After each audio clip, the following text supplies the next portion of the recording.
পবিত্র মাহে রমজান উপলক্ষে আমাদের সরকারি নির্দেশনা অনুযায়ী এবং আমাদের জেলা প্রশাসক মহোদয় এবং উপজেলা নির্বাহী অফিসার মহোদয় সহ আমাদের উপজেলা প্রশাসন এবং জেলা প্রশাসন এবং জেলা পুলিশ প্রশাসন সহ আমরা সার্বিকভাবে সমন্বিতভাবে আজকে আমরা এখানে এসেছি।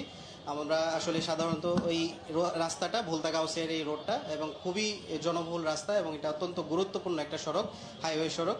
তো এই রাস্তা দখল করে যারা অবৈধ দোকানপাট বসিয়েছিল এবং রাস্তা দখল করার ফলে জনসাধারণের চলাচলের প্রচণ্ড সমস্যা হচ্ছিল।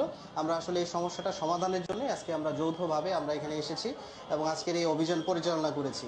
আমরা আশা করছি যে আমরা এখানে যারা ব্যবসা করছেন রাস্তা দখল করে জনসাধারণের ভোগান্তি করছেন, আমরা তাদেরকেও সতর্ক করেছি, আমরা মাইকিং করেছি।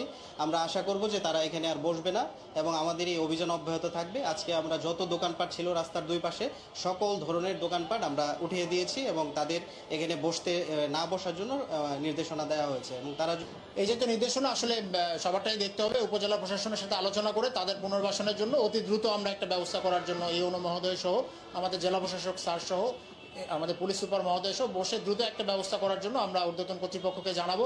আশা করি খুব দ্রুত তাদের জন্য আমরা একটা ব্যবস্থা করতে পারবো।